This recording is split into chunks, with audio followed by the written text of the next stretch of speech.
Hi guys, welcome to At Home with Brea. I'm Brea Gotthardt, and I'm wondering, have you ever tried to make a pie crust only to have it fail? That can be so frustrating. But today, I want to show you how to make a pie crust that doesn't fail. I use this pie crust recipe for savory dishes as well as for sweet pies. This recipe is so super simple. You'll wonder why you haven't been making pie crust. Let's get started. So we have 4 steps. Step 1, figure out how many pie crusts you need. Do you need 1 pie crust or 2? What size pie crust do you need? Do you need a pie crust to serve an 8 or a 9-inch pie pan or a 10-inch pan? I like to use a quiche dish for my pie pans for every kind of pie that I make. This is a 10-inch quiche pie pan. I feel like you get more pie with a quiche dish because it doesn't have that angle that cuts off all of this extra real estate inside. Step 2. Now that you've determined whether you need 1 or 2 pie crusts, as well as what size pie crust, it's time to get all your ingredients ready. So today, I'm gonna be making a 10-inch pie crust, just 1 single pie crust. For many years, I just made my pie crust in a bowl with a fork. However, I now have a KitchenAid food processor. I have the 14-cup food processor and use it all the time for lots of different projects. Pie crust is one of them. Step 3, combine your ingredients. So I'm going to take a 1/2 cup of shortening. You just get regular shortening. This recipe calls for 1 1/3 cups of flour. I've already got 1 cup of flour measured out. One of the reasons that a lot of people have trouble making baked goods is because they never learned how to measure things properly. I want to take a moment to show you how to properly measure your flour. Just dig in deep, take the back of your knife, tap your flour so that you're getting air holes out of your measuring cup, and with 1 swipe, wipe it off. That is how you properly measure flour. We have our flour and our shortening in our KitchenAid food processor. Now I'm gonna add a 1/2 teaspoon of salt. Now that all of our solid ingredients are in the food processor, I'm gonna go on and put the lid on and add our wet ingredient. We're gonna use 3 to 4 tablespoons of ice cold water. And while I'm adding the water, I'm going to pulse this.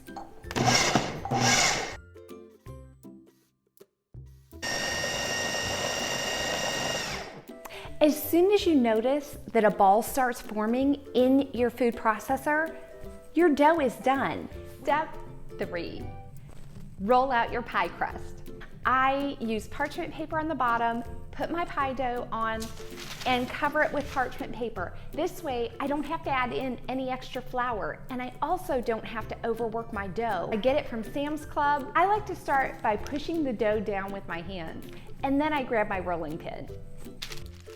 When you're rolling your dough out, you want to start in the center and keep working your dough around in a circle so that it will keep the shape of a circle and you don't get an oblong shape.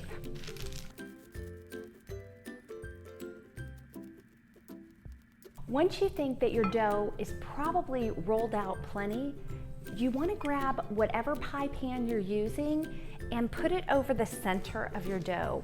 Make sure that there's at least 1 inch of pie crust that can be all the way around it. And if you have 1 inch all the way around it, you're golden. Into step number 4. Spray your baking dish with cooking spray. Remove the top parchment paper. Next, you're going to take your baking dish, put it down again, and cut a 1-inch circle all the way around your dough. Remove your baking dish, set it off to the side. Remove all these scraps. You don't want to miss what we're going to do with those pie scraps. So, keep watching. I'd love to hear from you in the comments below. If you have something that you'd love to learn how to make or you'd love to learn how to do in your home, leave it down in the comments. So now we're ready to put our pie crust in the dish. Pick up your pie dish, put it over top of the pie crust that you've already cut out, and flip it over with one hand on the top of your pie dish and one hand on the bottom. Then remove your parchment paper and tuck in the corners. Here are two things to note. First, if you are doing a bottom pie crust, it will probably not look as pretty as what your top one will, because when it goes down into the dish, sometimes it'll have some cracks that come into it. Don't worry about that. Just put them together with your fingers and move on. Your top pie crust, when you put it over top of a full pie, it lays beautifully if you use this method. Now we're ready to fold our crust and just make it pretty. I'm basically just tucking all of the extra dough that's on the edges of my pie crust toward the inside. In a quiche dish and on a lot of pie pans, they'll have these ridges. Those are actually places for your thumbs to go. So it helps you shape beautiful pie crust. But you can put your thumbs down, pinch, and then pinch together. So the motion is just pinch and pinch together, but you rest your thumbs on that back ridge right where it divots. So pinch and pinch together, and just do that all the way around your dish.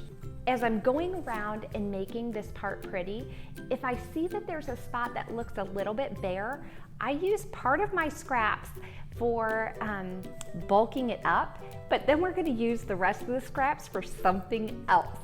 And there you have it, a beautiful pie crust. Now, on to what are we gonna do with these awesome scraps. So with this extra dough, what I like to do is make what I call dinosaur bones. So you take a little portion of your scraps, put it in between your knuckles and squeeze. So you'll have what comes out to looking like dinosaurs. When you have little scraps, you have to cover them or they're going to burn. And you cook them for about 5 minutes less than however long your pie is gonna take. So I use either the parchment paper that's left over, or you can use aluminum foil and just spray it with cooking spray on the inside and roll them up in there.